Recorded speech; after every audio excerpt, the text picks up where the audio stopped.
Hello students, class 10th Hindi medium. पिछले lecture में हमने एक्सरसाइज 5.1 को कंप्लीट किया था और उसके बाद प्रश्नावली 5.2 के सवाल नंबर 5 तक कर लिए थे। उम्मीद करता हूँ कि आपको समझ भी आया होगा। और आज आप सवाल नंबर 6 से स्टार्ट करने जा रहे हैं, तो ध्यान से देखना बेटा क्या है इसमें ऐसा। और अगर पीछे वाला कोई क्वेश्चन आपका क्लियर नहीं हुआ है तो कमेंट करोगे तो आपको करवा दिया जाएगा।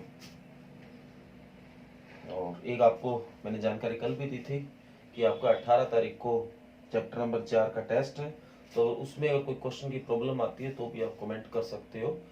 तो अच्छे से उस चैप्टर को तैयार कर लेना। 18 तारीख को आपका टेस्ट है। सवाल नंबर 6 में बोला गया, क्या एपी 11,852 डैश डैश का एक पद माइनस 150 है, क्यों? मतलब एक समांतर श्रेणी आपको दे रखी है 11,852 डैश डैश का, इसका कोई एक पद कहता है माइनस 150 है, आपको ज्ञात करना है। और अगर आपसे सवाल नंबर 4 और 5 अगर बाई चांस ना हुआ है तो वो इस सवाल से हो जाएगा, तो इस बात को भी आपको देखना है। तो बेटा आपको एक फार्मूला बता दिया, वही वो यूज आप करते जा रहे हैं। तो उस फार्मूले में 4 चीज होती है, ए डी ए एन और एन। उन चारों में से मोस्टली हमारे पास 3 होती है और चौथी को हमें निकालना होता है। बस आपको कई बार पहचान करनी पड़ती है। ए और डी बड़ा आसान होता है निकालना कि ये ए एन है या एन, हालांकि उसमें भी कोई ज्यादा बड़ी बात नहीं है। बच्चा अगर थोड़ा सा भी ध्यान से देखे तो उसको समझ आ जाता है। ए की वैल्यू 11 और डी की वैल्यू फार्मूला रहेगा A2 माइनस A1, तो 8 माइनस 11 आपका माइनस 3 आ गया। का कौन सा पद माइनस 150 है, मतलब इसको पद नहीं बताया, तो ये AN है। तो AN बराबर माइनस 150। तो आपके लिए जो फार्मूला है वो AN बराबर A plus N minus 1D है। तो AN कीजिए माइनस 150, A कीजिए 11, n माइनस 1 तो निकालना ही हमें, और d कीजिए माइनस 3। तो प्लस का 11 इधर आके माइनस का 11 हो गया, तो n माइनस 1 और माइनस 3 हो गया। ये माइनस का 161 और n माइनस 1 और गुणा वाला माइनस 3 इधर आके भाग में, तो माइनस से माइनस कट, तो ये इसको भाग करेगा तो 3 5 15, एक बचा 11, 3 3 9, और फिर आपका 2 बचा 20, पॉइंट लगा दिया, और 3 6 के 18 आगे चलता जाएगा। तो 53.6 n माइनस 1, माइनस का 1 इधर आके प्लस का 1 हो गया, तो n बराबर आपका 54.6 आ गया। तो बेटा कल परसों या बातों बातों में एक बात की थी कि जो n है वो कभी भी पॉइंट में नहीं आना चाहिए, वो हमेशा नेचुरल नंबर होना चाहिए, एक प्राकृतिक संख्या होना चाहिए, क्योंकि n एक टर्म है, पद है। अब आप कह दें कि इसका जैसे आप ये पहला पद है, ये दूसरा पद, ये तीसरा पद, ये चौथा पद, कहते 1.वां पद कौन सा होगा, तो थोड़ा अजीब सा नहीं हो जाएगा क्या? जो नेचुरल नंबर है वो उसी में ही होना चाहिए, एक्यूरेट नंबर होना चाहिए, पहला दूसरा तीसरा चौथा। ये 54.6 पद है, ऐसे कोई नंबर नहीं होते, तो ये चीज गलत है। तो n की वैल्यू ना कभी माइनस में होनी चाहिए और ना ही कभी पॉइंटों में होनी चाहिए, ना कभी जीरो होनी चाहिए, पहले पद से स्टार्ट होता है, पहला दूसरा तीसरा इस तरह से तो कोई भी हो सकता है। ओके बेटा, तो ये स्थिति संभव नहीं है, या n का इस तरह का मान नहीं हो सकता। इस तरह के आंसर आप दे सकते हो। आगे बेटा सवाल नंबर 7 8, ये सवाल बड़े इंपॉर्टेंट है। तो 7 8 की बात नहीं कर रहा, मतलब इस तरह के सवाल जो है इंपॉर्टेंट है, तो ध्यान से आपको इन सवालों को देखना है। बड़े आसान भी है और बहुत बार बेटा मैंने पेपर में इन सवालों को देखा है। कहता उस एपी का 31वां पद ज्ञात कीजिए जिसका 11वां पद 38 और 16वां पद 73 है। बेटा इसने ये कहा है किसी एपी में 11वां पद जो है, 11वें पद को आप A11 लिख सकते हैं, वो आपको 38 दे रखा है, और 16वां पद तो A16 होगा, फिर वो आपको 73 है, और आपको ज्ञात करना है, ये चीज तो दिया है, और जो ज्ञात करना है वो है आपका 31वां पद, तो मतलब A31 आपको ज्ञात करना है। तो पीछे याद करो 10वें पद को A प्लस 9D लिखा था, 5वें पद को A प्लस 4D लिखा था, उस तरीके से दिमाग लगाते हैं। तो 11वें पद को आप क्या लिख सकते हैं, ए प्लस 10d बराबर 38 समीकरण नंबर 1। इसी तरह 16वें पद को ए प्लस 15d बराबर 73 समीकरण नंबर 2। अब दो समीकरणों को कैसे सोल्व किया जाता है आपको बहुत विधियां बता चुका हूँ, प्रतिस्थापन, विलोपन और एक वो था वज्रगुण विधि। तो इस तरह की बहुत विधियां आपको जो आसान लगती है, बाकी ज्यादातर विलोपन बढ़िया लगती है, विलोपन विधि द्वारा। तो ठीक है, या तो ऊपर यहाँ लिख लो या यहाँ लिखो तो बढ़िया रहेगा। यहाँ थोड़ा अजीब सा हो जाएगा क्योंकि समीकरण से पहले क्या लिखे, विलोपन विधि द्वारा हल करने पर। अब क्या इसको एक बार और लिखना पड़ेगा, बस उसी हिसाब से मैं सोच रहा था। तो a प्लस 10d बराबर 38 और a प्लस 15d बराबर 73 समीकरण नंबर। तो उसमें घटाना होता है, तो ये साइन बदल रहे, ये माइनस माइनस माइनस, इससे ये कटा। तो 10d में से 15d जाएगा माइनस का 5d और 38 में से 73 जाएगा माइनस का 35, माइनस से माइनस कट। तो d बराबर 35 बटा 5 कट होके कितना आ जाएगा 7। तो d का मान 7 आ गया। आगे d का मान समीकरण नंबर 1 में रखने पर कभी तभी ये आएगा ना। तो a प्लस 10 गुणा d कीजिए 7 बराबर 38, तो 10 7 70 बराबर 38। तो प्लस का 70 इधर आके किसका हो गया, माइनस का। तो ये बराबर क्या बच गया, -32। तो ए और अगर डी निकल गया तो आगे हम ज्ञात कर सकते हैं। और इस तरह के सवाल आगे आने वाले 3 है, मतलब ये एक सवाल नहीं हो रहा, ये 3 सवाल आपके कवर हो जाएंगे। तो ध्यान से देखना, या दोबारा भी मैं आपको बता दूंगा। अब आपको कहते हैं 31वां पद, तो 31वें पद को क्या लिख सकता हूँ, a प्लस 30d। तो a और d के मान है आपके पास, a का -32, 30d का मान शायद 7 था, -32 और 30 7 210 और ये इससे माइनस करेंगे 100, ये आपका आंसर आ जाएगा। तो मैं ये कह रहा था कि इस तरह के आगे आने वाले 3 सवाल जो है, ये शायद 7वां है, 7 8 9, ये तीनों ही इस तरह के सवाल और बेटा तीनों ही मोस्ट इंपॉर्टेंट है। मैंने काफी बार इन सवालों को पेपरों में देखा है। तो मैं बता रहा था 11वां पद 38 है, तो बेटा 11वें पद को आप 11 मतलब उसका नंबर दे दिया 11वां है, और उसको लिखने का तरीका a प्लस 10d होता है। ये आपको मैंने पहले भी बताई है, कल भी लेक्चर में किया था, उससे पहले वाले लेक्चर में हमारी बात हुई थी। 11वां पद 38 दे रखा है, 16वां पद 73 दे रखा है, 31वां पद ज्ञात करना है, ये हमारा सवाल है। तो 11वें पद को लिख सकते हैं a प्लस 10d बराबर 38, 16वें पद को a प्लस 15d बराबर 73। अब दो समीकरण है, सोल्व करने के कई तरीके हैं, तो मैंने लिख दिया विलोपन विधि द्वारा हल करने पर। तो ये दोबारा लिखना पड़ा इस कारण। तो अब दोनों a एक जैसे हैं तो माइनस माइनस करना पड़ेगा, घटाना पड़ेगा, तो साइन बदल जाएंगे। और 10d में से 15d गया -5d, 38 में से 73 गया -35, 16 किया d बराबर 7। d का मान समीकरण नंबर 1 में रखा, a का मान आ गया। 31वां पद ज्ञात करना, तो a प्लस 30d लिखा और a और d का मान भर दिया। तो ये बेटा आपका सवाल नंबर 7 है, तो ध्यान से इसको कर लेना।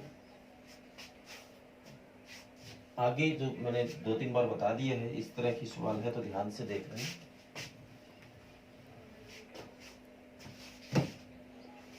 सवाल नंबर 8 में बोला गया, एक एपी में 50 पद है जिसका तीसरा पद 12 और अंतिम पद 106 और 29वां पद ज्ञात करना है। बेटा इसने एक बात तो आपको बताया कि टोटल 50 पद है, तीसरा पद 12 है, तो इसका मतलब A3 12 है, अंतिम पद 106 है। यहाँ बेटा इसका थोड़ा सा दिमाग आपका लगवाएगा।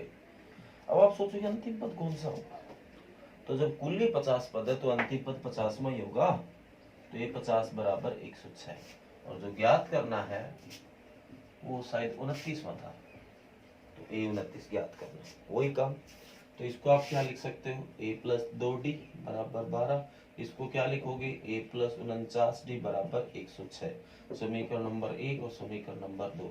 आगे हल कैसे करते हैं आप जानते हो, इनको हल करोगे a और d का मान आएगा, बाद में 29वां पद ज्ञात करना है, तो 29वें पद को a प्लस 28d लिख सकते हो, a और d की वैल्यू रखोगे तो आपका आंसर आ जाएगा। इसी तरह बेटा जो सवाल नंबर आपका 9 है वो है, देखो यदि किसी एपी की तीसरे और 9वें पद क्रमश 4 और -8, मतलब तीसरा पद आपको 4 दे रखा और 9वां पद -8 दे रखा, जैसे ये और ये दे रखा है, तो इसका कौन सा पद शून्य होगा, बस यहाँ ये दिमाग लगा जाता है। तीसरा पद 4 और 8वां पद -8, मान लो यही दे रखा है, तो दो समीकरण बन गए, दो समीकरणों को सोल्व करोगे ए और डी आ जाएगा। कितना हो गया? आगे इसने बोला कौन सा पद शून्य है, मतलब उसको पद नहीं पता है, तो इसका मतलब जो शून्य है वो ए एन होगा आपका, तो शून्य आपका ए एन हो गया, ए एन बराबर 0, और दोनों समीकरणों सोल्व करोगे तो ए और डी आपका निकल आएगा। आगे ए एन वाला फार्मूला आप लगाओगे तो आपका एन निकल आएगा। ओके बेटा, तो ये सवाल नंबर जो 9 था वो था। आगे सवाल नंबर 10 की स्टेटमेंट पढ़ो।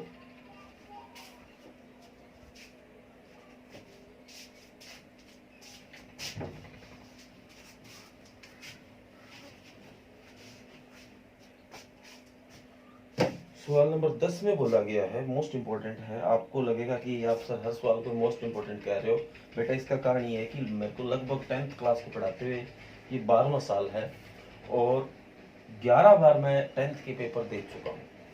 11 सालों में अगर सेमेस्टर था तो कई साल में, एक साल में 2-2 बार भी थे, अब सेमेस्टर नहीं है, तो लगभग 15-16 मैंने 10th के पेपर मतलब देखे पिछले 12 सालों 11 सालों। तो बेटा उन पेपर में मैंने इन क्वेश्चनों को देखा है, तब मैं आपको ये चीज बता रहा हूँ, मैं बड़े दावे के साथ कह देता हूँ ये इंपॉर्टेंट है, क्योंकि मैंने ये एग्जाम में देखा है। और ऊपर से जो सेट आते हैं वो 4 के आसपास आते हैं, तो 4 जब सेट बनते हैं तो क्वेश्चन फिर आपको पता है ज्यादा बनते हैं, तो इस हिसाब से ये सारे के सारे क्वेश्चन इंपॉर्टेंट है, तो ध्यान से आपको इनको करना है।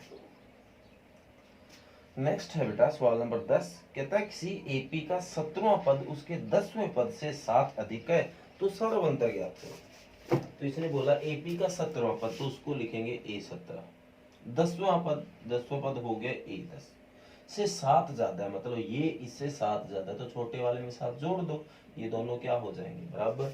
आगे हल कैसे करते हैं ये तो पूछने की जरूरत नहीं, तो 17 को लिख सकते हैं A+16D, A10 को लिख सकते हैं A+9D प्लस, इनको इधर लाओ भाई, A+16D माइनस A और -9D बराबर 7, A से A कटा, 16D में से 9D जाएगा 7D बराबर 7, तो D बराबर 7/7, तो कट होके क्या आ गया 1। तो यही तो होता है सारवंतर, यही ज्ञात करना था।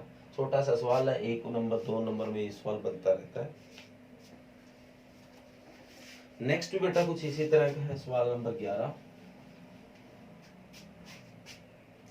कहते हैं एपी आपको दे रखी है 3, 15, 27, 39 डैश डैश। कहता है इस एपी में, कहता है इस एपी का कौन सा पद 54वें पद से 132 ज्यादा है।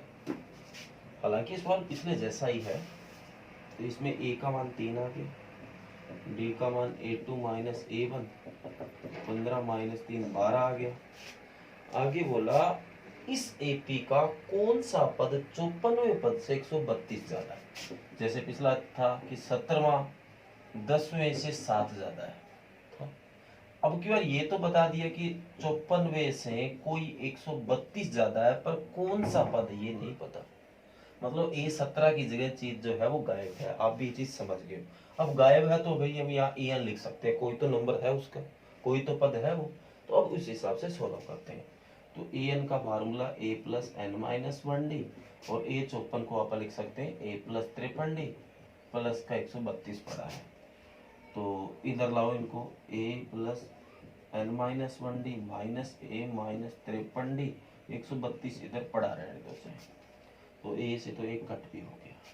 अब D आ गया, और D की वैल्यू है आपके पास, n तो नहीं है, D की जगह 12, 53 गुणा 12 बराबर 132, तो n-1 गुणा 12, 53 की 12 से गुणा होती है 636 बराबर 132, और माइनस का 636 इधर आके प्लस का 636 हो गया, ये n-1 गुणा 12 ये 768 बन जाएगा, 2 और 6 8, 3 3 6 और 6 और 1 7, ये जाके इसकी डिवाइड में, तो 768 भाग में 12, तो 12 6 72, 4 बचेगा, 12 चौका 48, तो n-1 बराबर 48, और माइनस का एक इधर आके, सॉरी 48 नहीं 64, माइनस का एक इधर आके किसका हो गया प्लस का, तो n बराबर क्या आ गया 65, तो n बराबर क्या हो जाएगा बेटा 65। तो ये आप 65वां पद 54वें पद से 132 ज्यादा है। तो उम्मीद करूंगा कि आपको ये सवाल समझ आ गया होगा। तो बेटा आज आपको घर से 11 तक सवाल करके लाने हैं, हालांकि आज सवाल 6 ही हुए हैं, पर आज मैं आपको उदाहरण कुछ करने के लिए दे रहा हूँ। पिछले लेक्चर में मैंने आपको उदाहरण नहीं करने के लिए दिए थे। 5.1 के तुम्हारे उदाहरण हो गए, 2 के भी रहते हैं, तीसरा, चौथा, पांचवा और छठा, ये 4 आपको उदाहरण भी आज देखने हैं। हालांकि करने का तरीका मैं आपको कई बार बता चुका हूँ, लगभग हर बार ही बताता हूँ। पहले एक्सरसाइज कंप्लीट करनी होती है और फिर उसके बाद उस एक्सरसाइज के एग्जाम्पल करने होते हैं। इस तरीके के पैटर्न से काम करोगे तो अभी 5.2 कंप्लीट हमारी नहीं हुई है, तो इस हिसाब से आप कह सकते हैं कि इन सवालों को एक बार आप सीधा देख सकते हो, नजर कर सकते हो, नजर मार सकते हो इन सवालों में, और जैसी एक्सरसाइज पूरी होगी आपको इनको कॉपी के अंदर करना है। और अगर वैसे ही आप करना चाहो तो आपकी मर्जी है, बाकी जो आपने कॉपी लगा रखी है उस कॉपी में पहले एक्सरसाइज कंप्लीट करो, फिर उसके बाद ये एग्जाम्पल आपको करने हैं। ओके बेटा, तो लगभग 6 सवाल और 4 उदाहरण देखें तो 10 सवाल हो गए हैं, और सारे के सारे आज आपको ये करने हैं। Okay, thank you.